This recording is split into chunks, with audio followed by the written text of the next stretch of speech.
Hi, this is Brendan Ferguson. I'm a designer and writer. And this is Dave Grossman, and so am I. David Bogan, art director.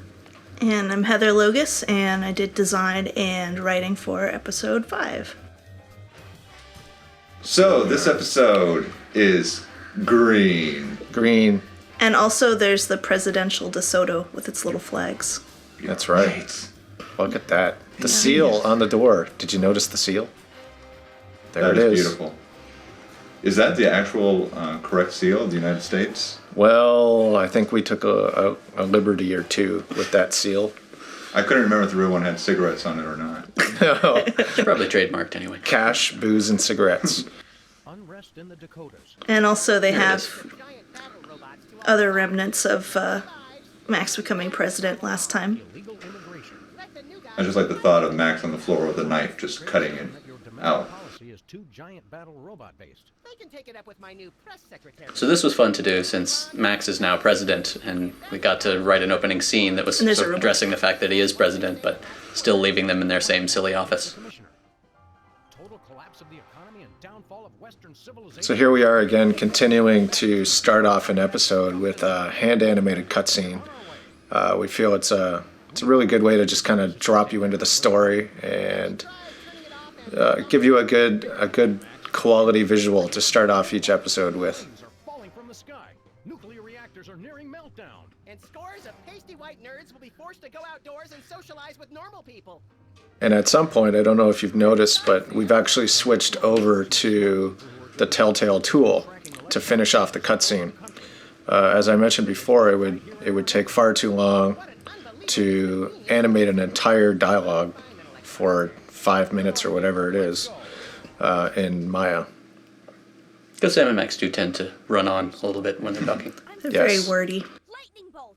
Lightning bolt! Stand back, Max. It sounds like Sybil's finally cracked. So this is probably my favorite episode, just because I play a lot of computer games, and it's really fun to... Really, you too? Yeah. It's really fun to work in a lot of those references. Actually, Especially I think there's something about computer game culture that and the three before sort of enjoys mocking itself. learned to recognize recently. True that. Hypnotic device. And those weird glasses are it. Launch stinging BBs! There, he's talking about recognizing hypnotic devices, but we actually were, I think, slightly inconsistent in our treatment of the way that the hypnosis actually works in this series. But anytime you do run across it, you get those little green swirlies somewhere to tip you off. Or I-beams Or eyebeams. of some kind. Or we just say this is hypnosis, don't ask questions. This was fun. It was sort of showed some of the limitations of the physical world that we work in, because we had to make this cannon way bigger than we really wanted to, just so that Jimmy could actually fit inside of it. Yes, we run into that problem quite a lot. Yes, we're always making a design to say, oh, and then a person's entire body will deform and fit into whatever shape we so desire. And poor Dave Bogan says, yeah, that actually happened. It's quite a challenge to keep up with the designer's thoughts. How do we Even for the portray a rat being shot out of a cannon when he doesn't fit in the cannon? So, yeah. Yeah, I'll point out as many of those things as I can. Just so that we can feel shame. Payback. I wasn't hypnotized. I was playing a computer. we do tend to think a little bit like we're making Warner Brothers cartoons or something. Everybody can Yeah. stretch as much as we want to. Yeah, and there's definitely a lot of things that are challenges that we can solve, but it all has to work within our time and our budget. And is it really important to add that stuff in? Yes, it always is. Always, yes. Always focus on the most important parts, and the story points. Little gags here and there might not be so important, but they're cool to get in if you can do it. These guys were too fun not to bring back from episode 4. Yeah, they're great. No, this is the first time we've ever seen them. You're There's right. a twinkle in my eye. And You're right. I'm wrong. You meant These guys were too 6. fun not to bring back from episode 5 into episode 6, which we'll do next. Foretelling the future. We're psychics. So, you just sit around and make each other feel better about yourselves? These guys all have 3 names. They have the name that's on their name tag, like Bob or Chippy or None of Your Business or whatever. And then some of them have, like Bluster Blaster, for example, has a name that's printed on him. And that one does too, Ping. And then there are the internal names that were written into the script before we had any of the art done and knew what any of the other names were going to be, which are things like Synth and Bleeps. And this guy's actually called Sinistar, which is, of course, somebody else's trademark, so we can't use it publicly. But We just did. here on the commentary, Whoops. you can We're know going that to get internally we sued. call that. Doing the lip sync for these guys is kind of interesting, actually. It's each character is very, very simple. Bleeps has the blinking light. He's got the oscilloscope kind of thing going on. And I'm rambling and the picture's gone again. But You don't really basically, think of it as lip sync, strangely. yeah, basically it took quite a lot of work to get that stuff to work, actually, because it wasn't a traditional like mouth with joints and bones that you could open and close. We basically had to use the Telltale tool and turn and move, like scroll textures and things like that with the tool, which was quite difficult and time consuming. But we do it with a smile. Yes. Because we love you. Now here's the part where Dave and the other artists had to invent a completely new, disparate art style right in the middle of the season. I think this is the part where Dave wanted to stab everybody. This is where I had a heart attack. But Third of eight. it worked out, and if the designers didn't push for this kind of look, it wouldn't have happened. So we ended up at a very happy place, and an episode that had just a completely new look to it, which was great. To cyberspace while providing a clever fusion of popular gameplay styles It was kind of inspired by just old video games, and of course Disney's Tron movie from years ago, and just little elements from the internet, like floating icons and scrolling simple art thingamabobs. We also, in the commentary that the internet character gives, we get in some good digs against the sort of general concept of design by committee. Yes, that's the worst thing ever. We must never design by committee. From now on. By large committee. Here's the cheap Mario gag. Love it. Very nice. Have the short scene. Put this new miracle diet to the test, shall we? Now this is cool where they turn flat. This is one of the things where, from the design perspective, we want to do these things where we turn them flat and small, and I dropped an entire we actually thought it would be a bigger problem than it was. And I think it was John Scrow just demoed it in 2 seconds, like, oh yeah, here, they're flat. Well, it was easy to make that them was flat. It nice. was less easy to deal with all of the implications of them being flat, which Right. sort of messed up some of the cameras and meant they couldn't do certain things. Actually, being small was actually more of a problem. A lot of places you can't go because you're small.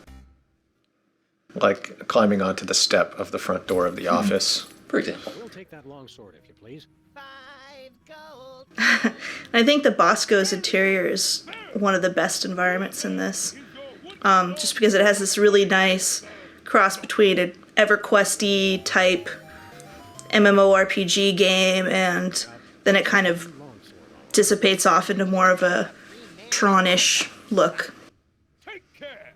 The enemy draws nigh. He may be closer. Bosco's a cool elf. Yeah, Bosco's got great lines in this. Hey, Bosco, this longsword you sold us doesn't work. We thought it was really funny for some reason that you would buy a sword from Bosco and just turn around and use it on him very first thing. Who came up with the name El Bosco Drill? I forgot. I think that was probably Brendan. That's a pretty crazy name. Oops, our mistake. It does work. Well, that was embarrassing. Boy, do we have egg on our face. I really like the poster. Welcome to Bosco's E-Convenience. I don't know if this switches to his real store here. Spawn point. No, but Kim made this great picture with Elfinia, who's this like sexy elf, and it's signed to Bosco. Yeah, we rely so much on the environment modelers to make the world exciting. Typically, I'll say something like, I don't know, make it look cool and fun and funny. Now those guys will just come up with so much stuff, and we'll have brainstorm sessions and talk about what could be in there, and we'll we'll come with lots of ideas, but we're always relying on them to figure out how to make it all work and fit together, and they always do such a brilliant job. An example of that is the floating posters in the background. A lot of the time, the environment artists are actually coming up with the gags for the posters and little objects you see in the environments. It's a collaborative process. Yeah, actually, there was days of brainstorming about those pop-up ads everywhere. I have a +2 sword. You're just compensating for something. You're a fine one to talk. Entering combat. I do know that sometimes like Kim has better taste than me, so suggestions that I make she doesn't end up putting on the walls, but then I just slip them into the dialogue somewhere as the alternate branch if you look at the mailbox or something after an antibiotic is gone. It's funny to see how ideas evolve too. Usually when stuff comes fresh out of the design package, if you will, it goes through a few weeks of art and design, and like for example the sword there started out as just a +2 sword, and somehow it got turned into a crazy unicorn sword, which I think is pretty awesome. Yeah. I love the fight sequences in this game too. For some reason, that's one of the things that I had been thinking about for so long for Sam Max, is the thought of seeing them in these RPG battles.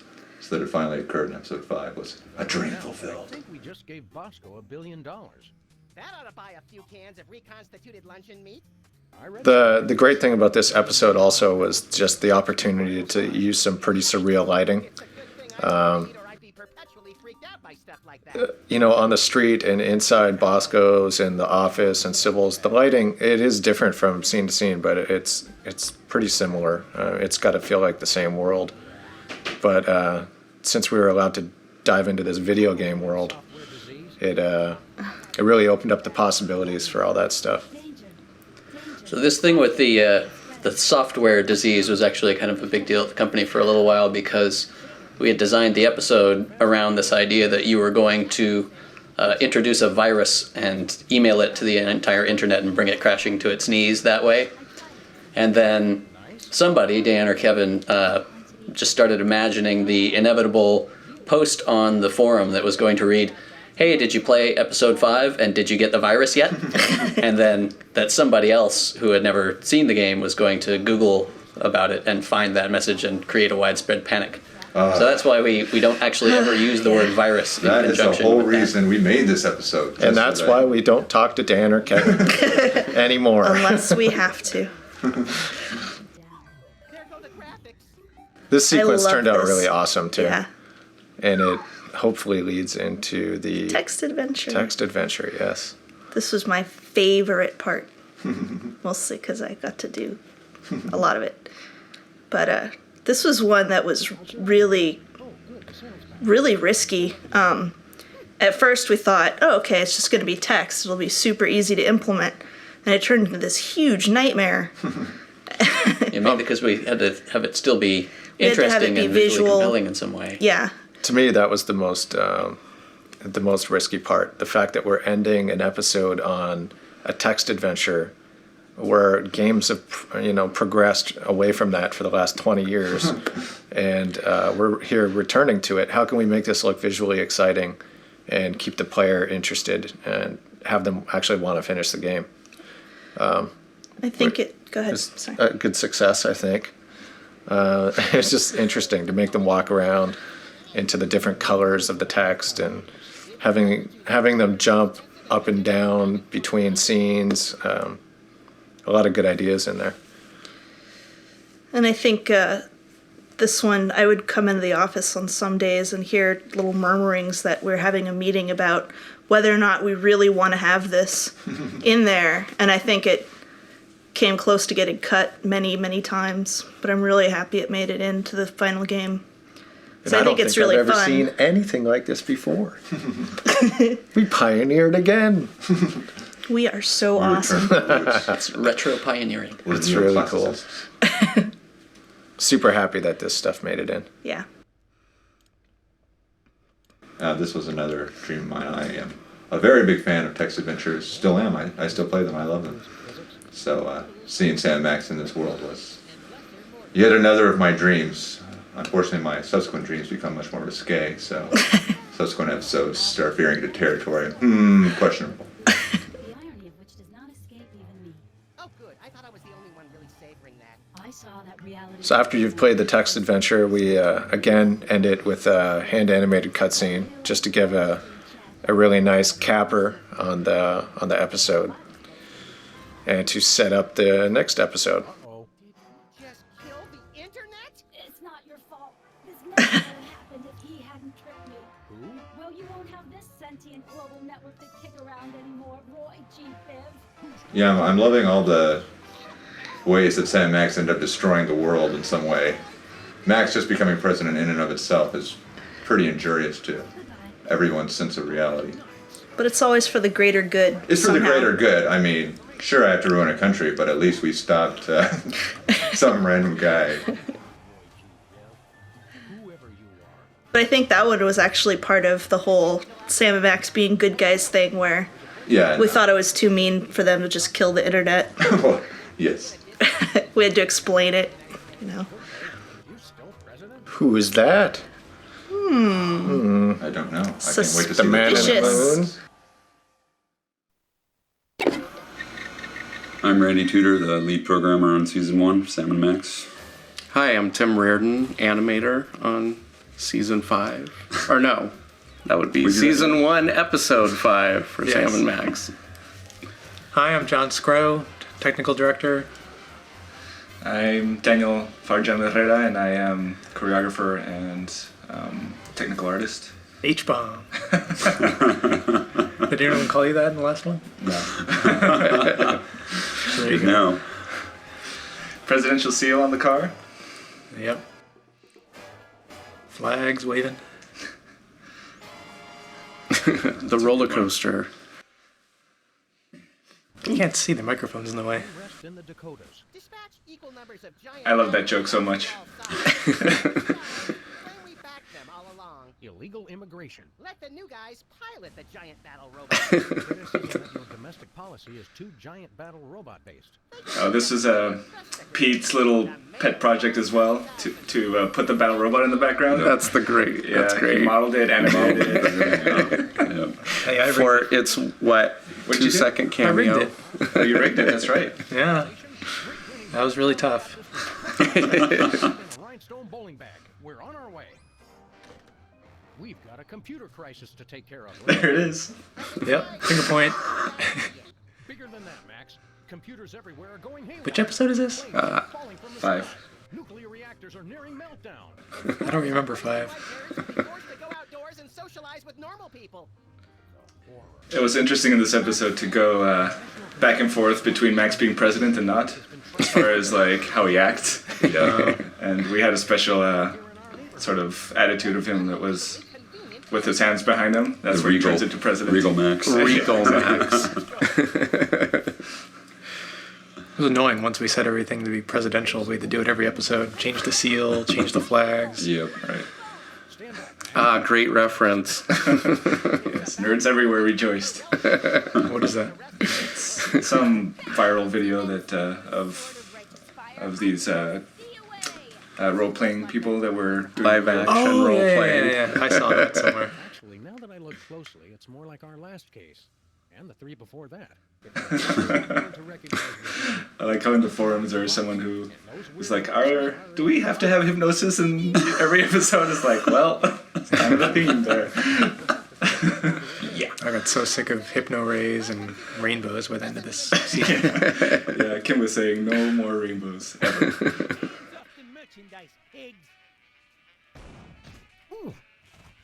I heard someone thinks that Jimmy is blind. Yeah, One of the blind mice gone awry. I don't get it. That said that you had to take the shaving cream from a blind mouse. Okay. I think it's the hat, probably. Yeah, and the eyes kind of look like glasses. His eyes look like everyone else's eyes. I know. It's just, don't ask me to explain it. Poof. That was great. Who did that funny animation? part. I think it was Jeff actually did the animation for that. Poof. That's right. Am I at the respawn point? Is she coming on to us?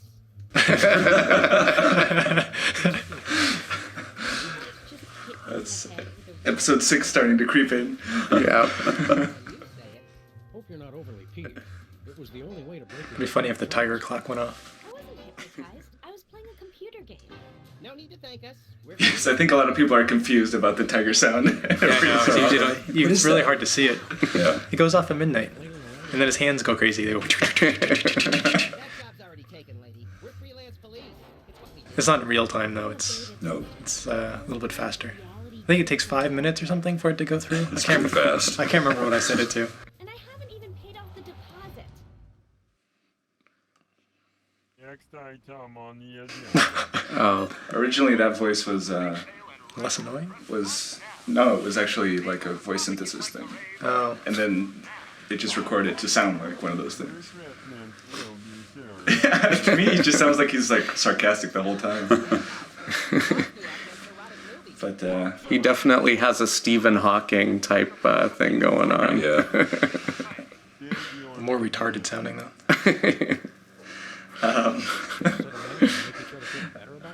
Pete struggled a lot to make these scenes interesting because they do have their little moving things, but they're pretty much static.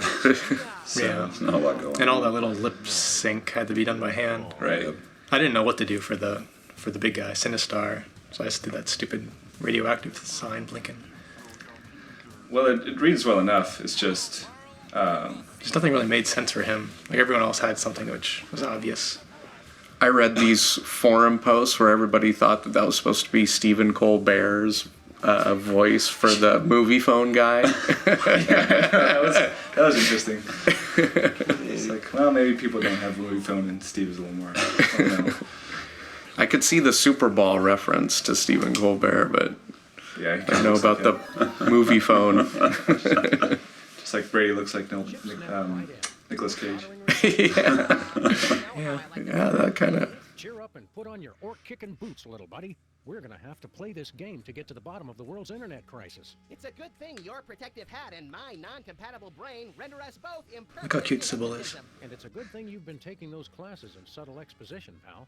Now let's go.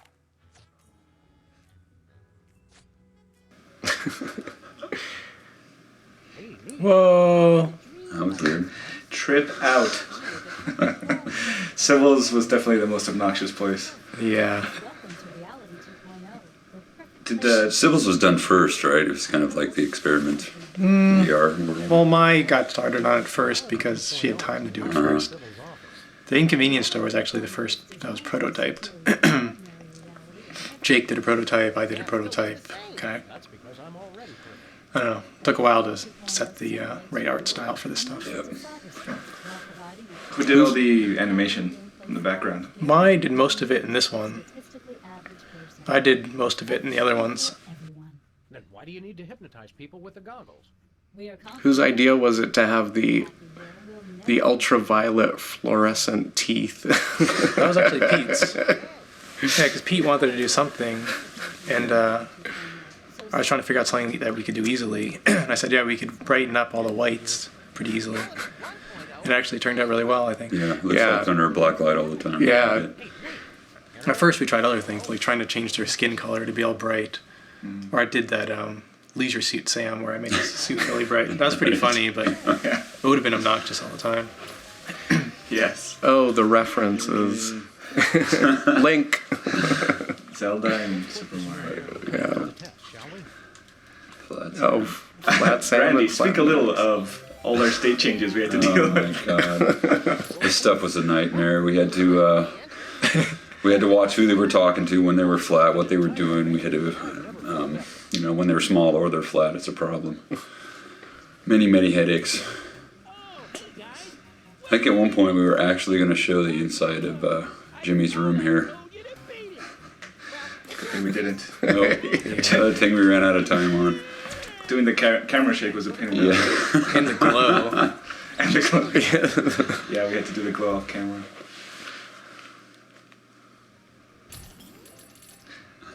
I love how he hits his head, and that's a great reference. Yeah, that was something that was in the script that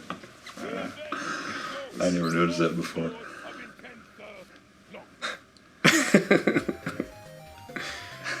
we just exploit that gesture for everything. thinking it would come with a free man-eating python or something. Take care! The enemy draws nigh. He may be closer than Oh, and the music. For the fire! For the Shire. That's great. Hey, Bosco, this longsword you sold us doesn't work. That work! Trust with me! Nay, it's Justin. I've never even played this, Brent. Oh yeah, the knockout animation. You did that, Tim. Yeah, I did that. It was a little difficult getting Sam over that counter like that. That's actually Max's crying eyes with a smile, because we didn't actually have him laughing until later. And Bosco is just fading between poses. Ew! It's kind of cute, actually. Must die, Sam. It and every single one of its kind. Chimps.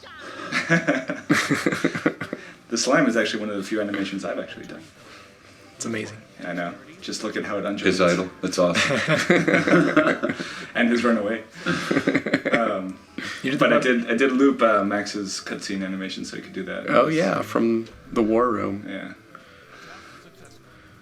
But this whole battle scene stuff was another headache. Huh? Oh. And then melting into a puddle. Our famous puddle. Pea, honey, water, slime. Please use caution. Injury sustained in Reality 2.0 will also affect your physical... Gravity-defying jumps happen everywhere. Ooh, I wonder what those numbers mean in the background. Oh yeah, what do those numbers mean? It's a secret. +2 sword. You're just compensating for something.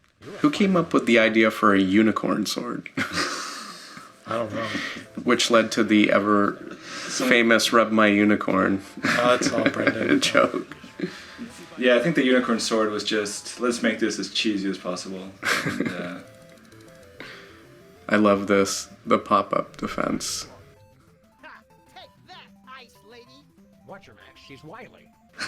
There you go. Don't screw it up. Thanks for your firm but realistic... Poker. Yeah.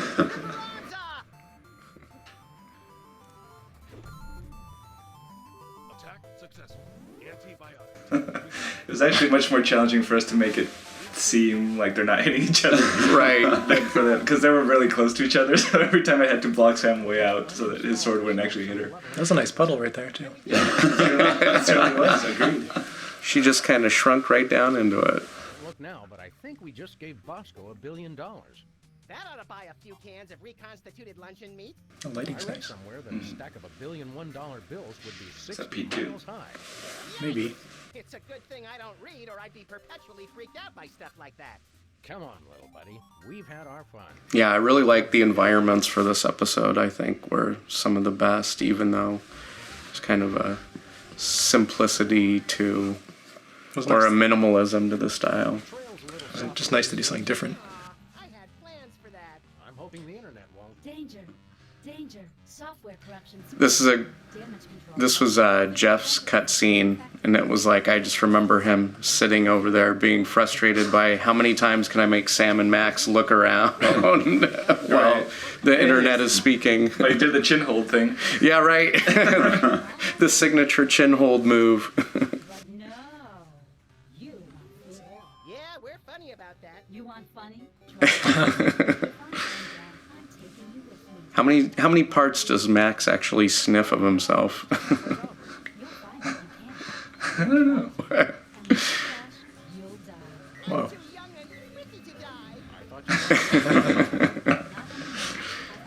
Are those Tetris blocks in the back there? The what? There were Tetris blocks. Oh, yeah, on the wall. Yeah, that was one of Brian's references he put in. Ah, good old text adventure. from hell. Yeah, Marco worked pretty intensely on this. This was the most difficult part of this game, believe it or not. Karen Peterson actually worked on the programming for this when she had some time free from CSI. But it was wow, can't read the text. I've never been able to get through this. I don't have the patience It's anymore. pretty easy once you know But for a while, we were just going to have them standing around reading text. Yeah. And it's like, we just can't do that. So there was this whole like color and walking around stuff. Marco did some nice stuff here, just changing the lights and the text color and made it look a little more alive. Where is Marco? Gone. He's done. He's gone. But yeah, it really adds to this whole thing. Right? Yep. Well, I mean, one fun part about it is that you could always say things like, you know, a puddle of nauseating the cute kittens or whatever, and not actually have to model something that makes them bad. We'll just call this the player's imagination part, where you get to decide what things look like. Well, it's surprising that a lot of people really, really enjoyed this. I mean, not that surprising. I'm just saying, like, I expected, I don't know, there was a lot of talk about reusing environments and stuff like that, but I don't know. I think that this actually added quite a lot to the experience in the end. What's great is the designers and everyone who worked on it really had a way to get in every generation. So you have the text adventure, you have the Nintendo references, you have the new like MMO references. Yeah. Right. Yes.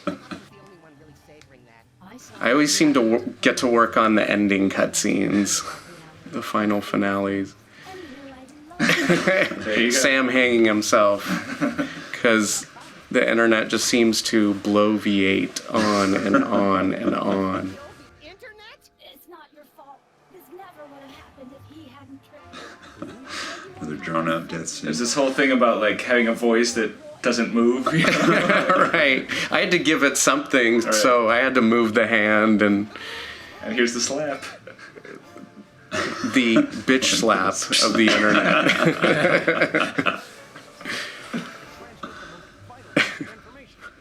There's the rug in the dumpster back there. Right. Yep. Whoever you are, wherever you are. Can it wait until after we get some lunch? Of course. There's a place over on Second. Always ends with food, right? Right. Food. I'm starving right now. What the hell is that?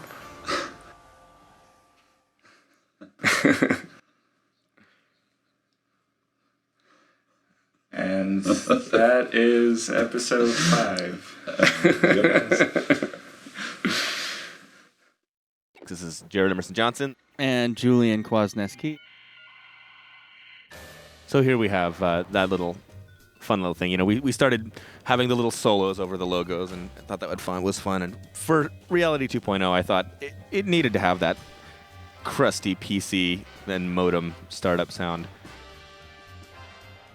Again, for some of you, you used to have to log on to your internet connection. Tell me more about this time.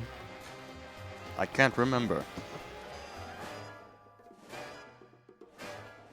And Comcast was just AT&T.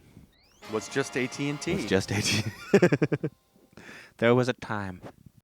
Can we say that? Is that a product? I don't know what that is. Dispatch equal numbers of giant battle robots. Battle robots. Whoever survives, claim we backed them all along. Illegal immigration. Let the new guys pilot the giant battle robots. Criticism It's just so harsh. is too giant battle robot based. Start with a hint of the episode 4 military drums in there, but then we quickly transition back into our Sam and Max hanging out doing their thing music. Quiet, Max. It's the commissioner. Wah. Collapse of the economy and downfall of Western civilization. Great grinning head of John the Baptist in a pork pie hat stuffed in a rhinestone bowl. I don't know how they keep coming up with those things. I mean, I suppose there's technically an infinite number of them, but to find ones that are funny it's an amazing feat. Dave and Brendan. Dave and Brendan, they're amazing people. I wonder sometimes if they have like an archive of like backup stuff, you know, just so that they don't have to keep thinking of new ones, but they've got like a list. They probably, when they think of him in the car, note to self. They've got one of those little tape recorders. May 7th, driving to the store. I've got one. Holy jumpin' juniper on a... How do we find an electron surge? No idea. Let's go. I love how excited Sam is there. He's just he's ready to start in, even though they don't know what they're doing yet. Lightning bolt! Lightning bolt! Stand back, Max. It And sounds like Sybil, Sybil's finally cracked. you gotta wonder how those goggles are holding on. Because Sam and Max they just sort of stuck on their eyeballs. The sound I made when you pull them on and off, as you'll hear, it sort of implies that there's some kind of suction cup like gluing them to their eyes. It's more like our last case. And the 3 before that. Pulling them One off. thing I've learned to recognize recently, it's a hypnotic device. And those Not word hypnosis glasses are again. Launch stinging BBs of unholy smite. So the music for Reality 2.0, I know a lot of people liked it, and I was really happy with how it turned out. I had the idea that it would be funnier to have MIDI, Nintendo-fied, if I'm allowed to use the word Nintendo, that sort of 8-bit retro-sounding versions of the existing music, rather than to have new tunes for all those Reality 2.0 positions. But it came out so much better than I ever could have imagined. I was able to find some technology that actually replicates the original sine and triangle and square waves from the Nintendo Entertainment System, and so that's why the sound is so familiar, I think, to so many of us who were gaming in the 80s. Wonderfully bad. It's so wonderfully bad, and The respawn point? Is she coming on to us? it was one of those things where I thought coming into it that somehow the fact that it was arrangements of existing tunes, that it would be less time consuming and easier to put together than actually writing new stuff, and it ended up definitely not being easier. I'm not sure if I would say it was harder, but to make it work and not be brutally painful to listen to was a very interesting thing, because those, if you run it through the synthesizers that create those triangle and square waves, just purely, it sounds like a Nintendo, but it's pretty painful on the ears, and I think we forget what those really sounded like in the 80s, and so I did a lot of mastering and post-processing on the music to soften it, and there's a little bit of reverb in there, and there's even occasionally hints of live instruments very low down in the mix, just to make it a little bit softer on the ears and make it not quite as brutal to listen to. Now the cops here, speaking of voice processing, every single one of them has some kind of serious processing on them, and this was my second appearance in the season. The 3 speaking cops are all me. No. The original plan for the synth voice, Kurt, there, was to try to use an actual voice synthesizer, but it didn't work. We did a lot of attempts and trials on many different ways, and it just wasn't happening. So I decided that the way it could work was for me to do the voice by myself. It's something that I always joked about because those voice synthesizers are just hilarious.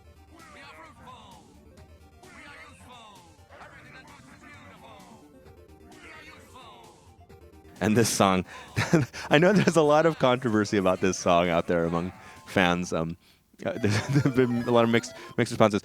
For the record, and to set it completely straight, it was supposed to sound like a annoying song, and like they were just totally not with it. So that was totally intentional. And for those who enjoy it, thank you, and I'm happy. And for those who were just confused by it, I assure you, it was supposed to sound like these 4 people just didn't really know what to do, and they're somehow stuck in the late 80s. Hadn't quite moved past the new wave yet. Still waiting for Nirvana. They are still waiting. Walrus, and then vanished in a puff of orange smoke. Welcome to Reality 2.0, the perfect place of perfect happiness. But it was very fun to write that. The internet. I didn't think the And I internet had secretly have a very soft spot in my heart for Oingo Boingo and some of those other bands. So. Reality 2.0 is designed to be It was fun. superior to ordinary reality in every way. Sam still looks the same. That's because I'm already perfect. Reality 2.0 simulates your world and links it to cyberspace while providing Everything, all the ambient sounds that appear in all these real world places had to be swapped out for the Reality 2.0. Obviously, all the footsteps and all the doors and the actual background ambiances, and anything that makes a sound in the real world things needed a sound for Reality 2.0, but it all had to be redone, and most of it is all done synthetically with not real world sounds. The footsteps are not based on footsteps; they're synthetically generated. And let's see, are they gonna walk around in this scene? I can't remember. Nope. Well, had they walked. Look, Max, it's a me, Sam. That needs no description. The other fun thing with this episode was having all those little stingers, and I wanted to make it feel a little bit more like a video game from the good old days. There it is again. I have a lot of little things that could just play here and there, in that same kind of a little bit repetitive way that we got very used to. Hey, Jimmy. We even considered doing the score in MIDI at one point, but the compatibility issues. My original idea that I thought would be hilarious was to actually just create MIDI files and leave it up to the sound cards of the individual players, just because it would be that low tech and ridiculous. But after a little bit of testing and really thinking it through, we realized that wouldn't make sense. And while it would be kind of funny to me, it would probably be a little bit irritating to someone whose sound card maybe couldn't deal with it, or who would just give you garble and kind of ruin the game. So there it is again. Success. Success.wave. I kept thinking it would come 01. with a free man-eating python or something. Take care! The enemy draws nigh. He may be closer than you think. For the Sire! Hey, Bosco, this longsword you sold us doesn't work. It does work! Trust me! Trust me! Getting him to roll those R's was Sam. harder than you might have imagined. It took a while. We worked on it, and then we got it. Oops, our mistake. It does work. Well, that was embarrassing. Boy, do we have egg on our face. Bosco? Welcome to Bosco's. And Bosco is not okay. Wouldst thou like to back? Yeah, Bosco's not okay. Something has gone wrong. Spawn point? What does that? There's a fun little sound, the little gloppy sounds. I have to confess, my favorite sounds to make are the disgusting, nasty, slorky sounds. I never had more fun than scoring the Meat Circus level in Psychonauts for Tim Schafer at Double Fine. Gross. At least 50% of the sounds in that were me going, and then with some other thing mixed in with that, because everything was supposed to be meat. This is the my little battle music, my tribute to Mega Man, and One less gelatinous monster to spread mayhem maybe a across the little Chrono Trigger in there too. Just sort of all those fun things from the olden days. That little head at the upper right there is an actress named Marjan, and she is actually one of the moms at my son's school. And she used to be a voice talent in New York, and found out what we did, and we auditioned her, and she got the part, and now she is the internet for all time. We should hook her up with Al Gore. We should. Just think of the possibilities. This music. I just love that they did this whole turn-based thing. And this is just it's so surprising in Sam and Max, and their little idle stances there. It's just so like I would never have imagined. Attack successful. Antibiotic takes 3,930 damage. Antibiotic. Dorothy Gallagher again as Antibiotic there. That's me calling out the scores. Oh, that's right, Julian. You did the announcing. Forgot about that. Attack successful. Very nice. We didn't even get any coins out of it. What a jip. Antibiotic. If only life were Now, but I think we all just about gave coins. Bosco $1 billion. It is. I guess it is. A few cans of reconstituted luncheon meat. I read somewhere that a stack of $1 billion $1 bills would be 60 miles high. Yikes! It's a good thing I don't read, or I'd be perpetually Cooking the freaked out by books. stuff like that. Come on, little buddy. We've had our fun. Let's blow this Cabbage Patch. There's a little snippet of that Sam and Max theme, Reality 2.0ified. The car sound I had a lot of fun with. If you listen, there's some very familiar cartoon elements into the sound of that car accelerating. Danger. I'll let you Software figure out corruption spreading. from whence it may have come. Alert. Visual rendering systems infected. Data instability. Things happen fast in Reality 2.0. What's happening, Sam? It's our disease. Looks like it's taking out the graphics first. I'm disappointed in you, Sam. I tried to do What I did for this was I scored the whole thing regular, and then went into my MIDI sequencer and just messed with it and did weird processing to the MIDI data to get it all messed up, and then just copied out the whole thing, and then did another pass at it in a processing stage to show the kind of disintegration of the reality orally as well as visually. Everything just until it's all gone. Yeah, it's very cool. I thought you wanted everyone to be happy. Not anymore. I've completely lost my respect for living things. So you're going down. There go the graphics.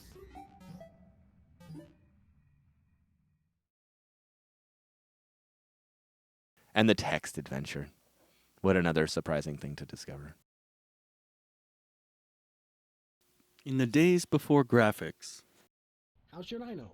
Oh, good. And obviously, no audio here.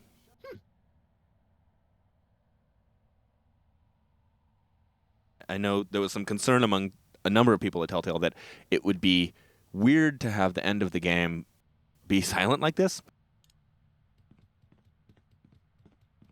I felt strongly that the shtick of it would make it worth it and make it funny, and the silence would actually be active and funny because it is such a surprise, and because there are so few breaks in the music generally in the game that I thought it would be great to just have these ambiences, and we made really custom highlights it. made custom ambiences so that we still have sound to just give you a little bit of a flavor, but no music to give it any kind of emotional context. And it's funny. I think it works. I think it works very well.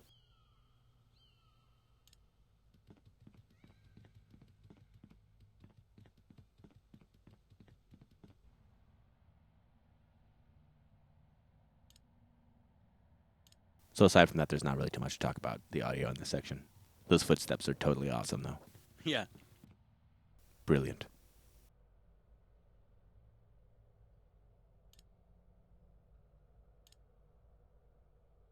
It was very fun scoring the location in this text adventure that is the sort of hell dimension gaping chasm beneath the office that apparently developed in the beginning of the little text adventure. Well, that worked at least 50 different rules of physics.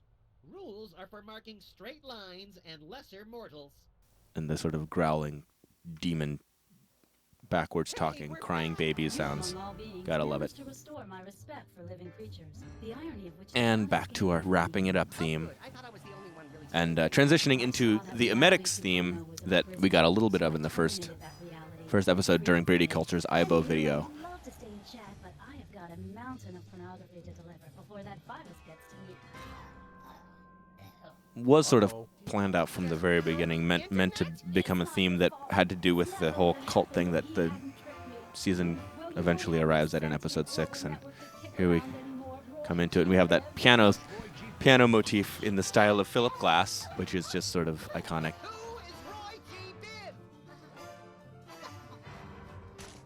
Goodbye. Oh, nice. I think it works very well for the cultiness of it, because for some reason the new aginess of the minimalism is funny to me. We'll find you, Roy G. Bill. Whoever you are. That's an active elevated train there. That's right. And cue the train now. The plot thickens so much. And Hublis has been planning this for a while, apparently, because he's terraformed the entire moon to look like his face and wink. Wonderful.